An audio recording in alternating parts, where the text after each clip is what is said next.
Hey everyone, Grant here from Spectre Racing. So today, I'm going to take you through my process of getting the car turned around for a race. This is kind of already done the major preseason check. This is in between races. So generally, I don't have a lot of time when I do this. So this is kind of maybe an hour check. I'm going to do it abbreviated for you guys and kind of run through everything. This has worked real well. This is a recent Coyote swap, so the motor is new, but this is the same process they used on my 3-valve engine that had 7 years of track of use until it exploded. But let's get into it.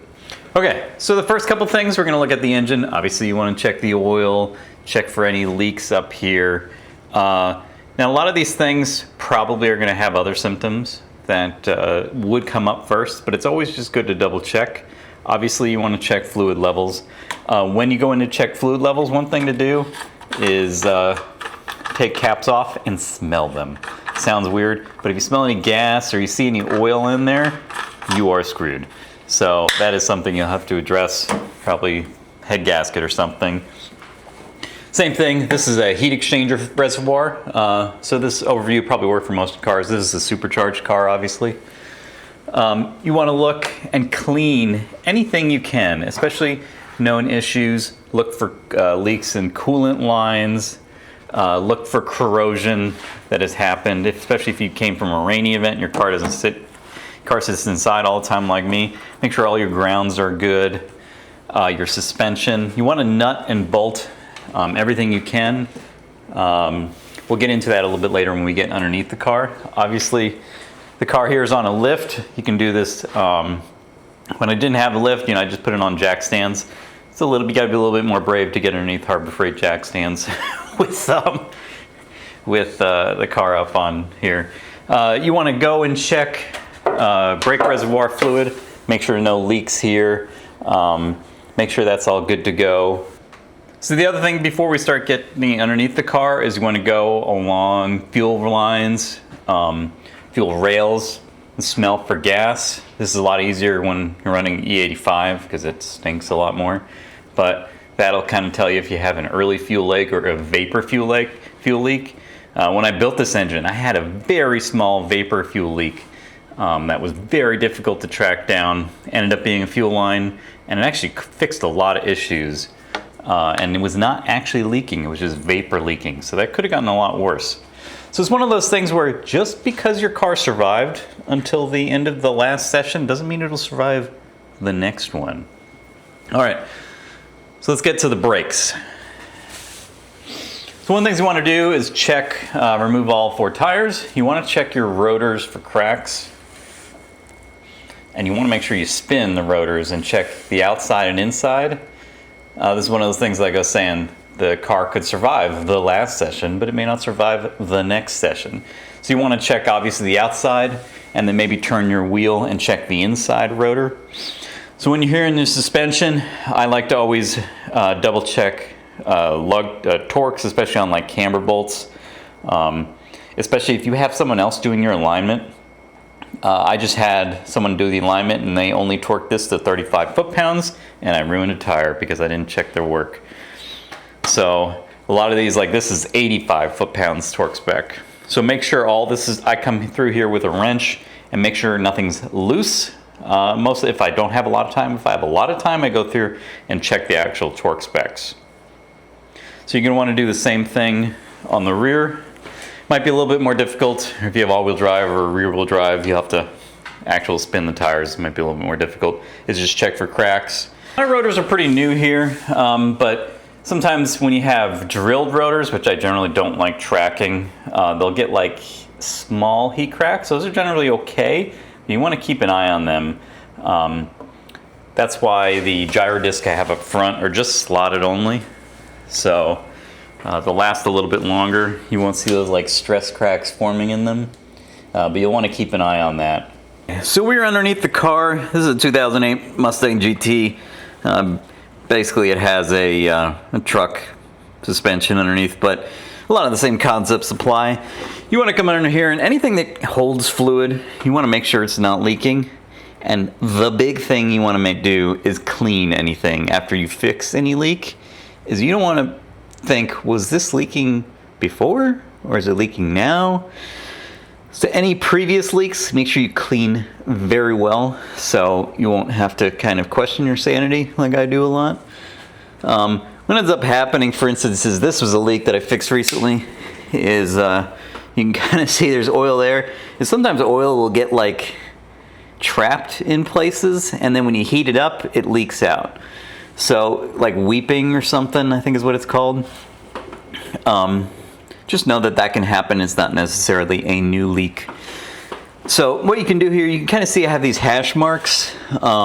This is a specific product you can buy if you have problem children bolts you just can't seem to get right. For me, it was these diff bolts. I got oil in the diff bolt housing, and I was using the wrong type of Loctite. I had to switch from 242 to 243. But moving down, you want to make sure your exhaust is kind of one culprit that'll get loose a lot. I come through here with the wrench and make sure it's all tight, especially on a new exhaust system. You can kind of see more of the hash marks I put on the drive shaft here, because this is a new install. So obviously coming to the transmission, check for leaks here. You want to clean anything up. Sometimes these my old transmission would like to mist oil out of places, and I would just clean it up and make sure it didn't get worse. Sometimes all you can kind of do is just kind of mitigate it. On exhaust systems, you want to make sure your exhaust isn't leaking. Telltale signs for that are usually you'll just see like soot pooling in places along joints or something, especially on if your header gasket is failing. So coming up here, now on track cars, a lot of track cars have oil cooling lines. Appear to be stuck on something. Stupid wheel, shit. So for me, the gosh darn oil cooling lines, I cannot get them to not weep oil when the motor gets really hot. So this is something I'm always cleaning and just keeping an eye on, making sure it's not getting worse.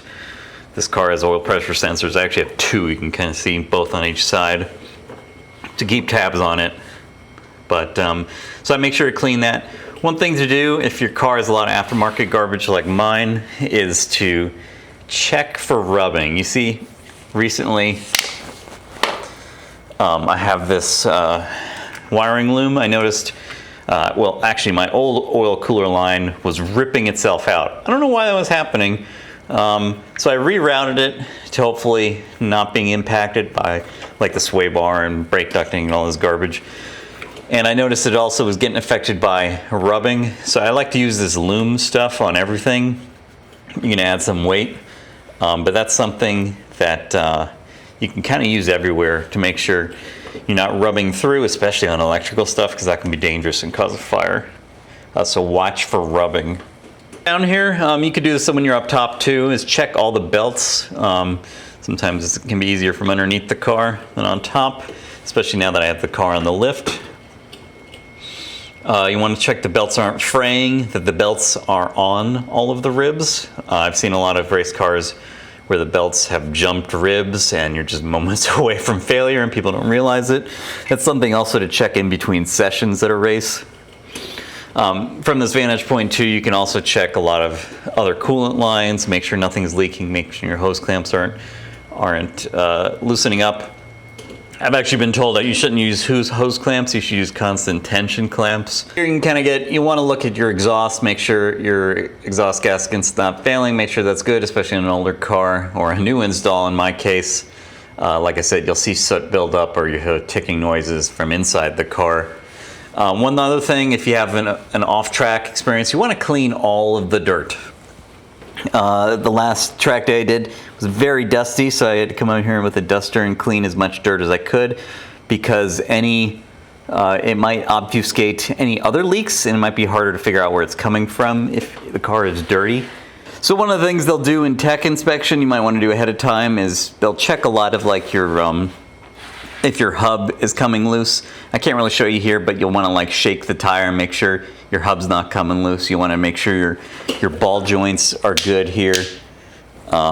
all the suspension points aren't falling apart. Like I said, you could survive the last session, but you might not survive the next one. So that's a lot of things they'll do in tech inspection. They're going to check your battery tie down, make sure that's all good to go. What they're going to do is they're going to check to make sure your seat is tied down, so make sure your seat bolts haven't loosened, your seat belt, those bolts haven't loosened, the seat belt is good. They're going to look for any loose electrical wires. Like I said, the battery tie down is pretty critical. One of the other things that you want to keep tabs on, especially on race cars, is, like I was talking about, rubbing with electrical wires or hoses. If you have any kind of race stuff, like my splitter here, I have these skid plates. What was happening at the last race is these bolts were all just completely wearing away. So if these bolts had weared away, which they survived, but they may not survive the next session, the splitter would have fallen off at speed, which would have been very bad. So you want to check underneath the car, check for scraping. You can kind of see on the Mustang, actually, one of the reasons why I switched to a higher spring rate is you can kind of see here was something from the last race. I'm not sure if this is from heavy braking or when I unloaded it from the trailer. We shall see, but you can see kind of the header flange here got scratched and the weld got chipped away a little bit, so it's something I'm going to keep an eye on, and maybe in the off season re-weld it a little bit better, or add some globs of metal there just as reinforcement. But yeah, you want to keep track of, especially you know, running the fuel line here. A lot of cars, my car used to have a plastic cover, that stuff just gets ripped off racing anyway. Check for any rubbing, scraping when you're jumping curves and stuff. That can certainly happen. So things I like to nut and bolt, giggity, is anything that kind of has a lot of vibration on it. So like I was saying, suspension parts. On a new build like this, the transmission mounts. That's why, or in a lot of things like I was showing, I use the hash marks like I was using on the drive shaft. Obviously that has a ton of vibration. These are the sort of things that'll end up wiggling themselves loose, especially if the instructions say not to use Loctite. So make sure to keep tabs on that sort of stuff. All right, so I hope you enjoyed that quick little overview. Just some food for thought. I can't tell you how many times I've seen people show up to races with a broken car or the car breaks immediately. That's not to say that I've been in that boat before. I certainly have.